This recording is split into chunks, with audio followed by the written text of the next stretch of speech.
নমস্কার সবাইকে। আপনারা সবাই কেমন আছেন? আশা করি সকলে খুব ভালো আছেন এবং সুস্থ আছেন। আমি দীপান্বিতা। আমাদের চ্যানেল লাইফ উইথ দীপান্বিতায় আপনাদের সকলকে স্বাগত জানাই।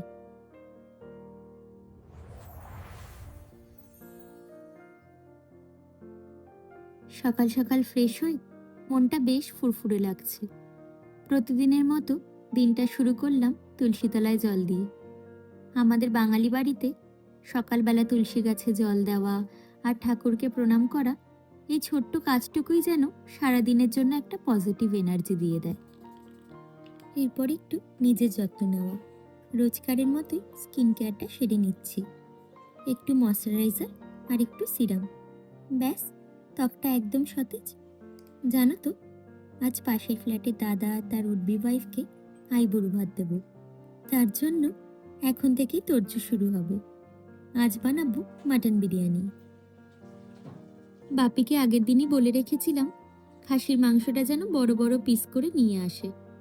মাটন বিরিয়ানিতে এরকম বড় পিস না হলে কি আর জমে বলো?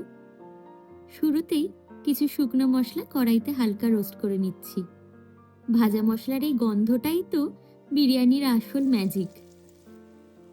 আগে পেঁয়াজগুলো বেরেস্তা করে নিচ্ছি। বিরিয়ানির আলুর সাইজটা দেখেছো? ঠিক দোকানের মতো। কড়াইতে তেল গরম করে আলুগুলো লাল লাল করে ভেজে নিচ্ছি।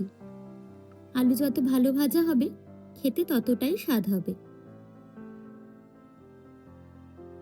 রান্নাঘরে পেঁয়াজ ভাজার এই সুগন্ধ আর আলুর গায়ে সোনালি রং ধরা, এটা দেখতে আমার বেশ লাগে। জানো তো, ছোটবেলায় আমাদের রবিবার দুপুর মানেই ছিল মাটনের লাল লাল ঝোল আর গরম ভাত। বিরিয়ানি শব্দটা তখন আমাদের কাছে বেশ দূরে আর অচেনা একটা ব্যাপার ছিল। রান্নাঘরে এই যে পেঁয়াজ ভাজা আর মশলা কষানোর গন্ধ, এটা আমার কাছে এক ধরনের ক্রিয়েটিভ রিলিজ। ছোটবেলায় মাকে দেখতাম সাধারণ মশলা দিয়ে কি অসাধারণ রান্না করত। আজ যখন আমি রান্না করি, তখন মায়ের হাতে সেই জাদুর কথাই ভাবি। অনেকে বলেন বিরিয়ানি বানানো তো বেশ ঝক্কির কাজ, কিন্তু আমার কাছে এটা একটা ভালো লাগা। প্রেসার কুকারের ওই সিটির শব্দ কিংবা মশলার ওপরে তেলের আস্তরণ, এই ছোট ছোট ডিটেলসগুলো আমি খুব এনজয় করি। জানো তো, ছোটবেলায় হয়তো থালায় বিরিয়ানি পড়েনি, কিন্তু কোনো উৎসবের দিনে সবাই মিলে একসাথে খাওয়ার যে আনন্দ ছিল, সেটা আজও অমলিন।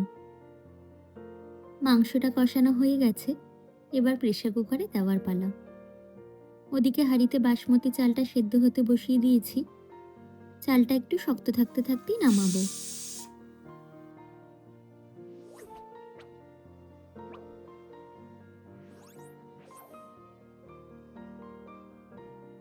বিরিয়ানিতে দেওয়ার জন্য সব মশলা রেডি করে নিয়েছি।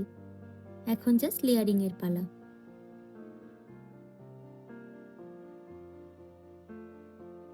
বড় একটা হাঁড়িতে ঘি মাখিয়ে প্রথমে ভাতের স্তর, তারপর সেই কষানো মাংস আর ভাজা আলুগুলো দিয়ে সাজিয়ে নেব। ওপর থেকে দেব বেরেস্তা, কেওড়া জল, গোলাপ জল, টক দই, মিঠা আতর আর আগে থেকে তৈরি করা ওই বিরিয়ানি মশলা। কি অসাধারণ একটা গন্ধ বেরাচ্ছে এখনই।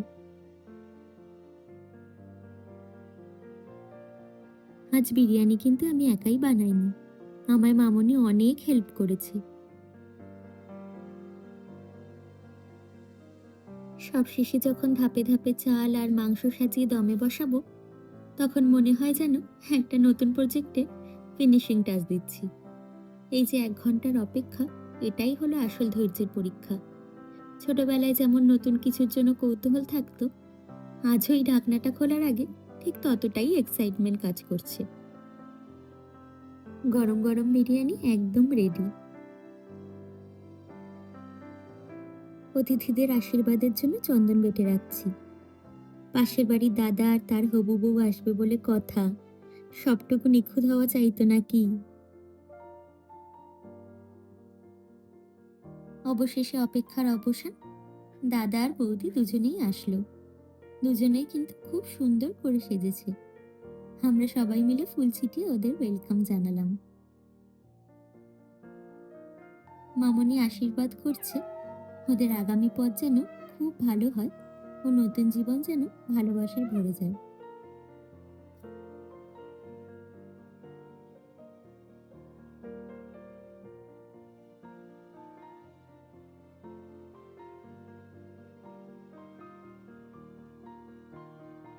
আজকের ভিডিওটা এখানেই শেষ করছি।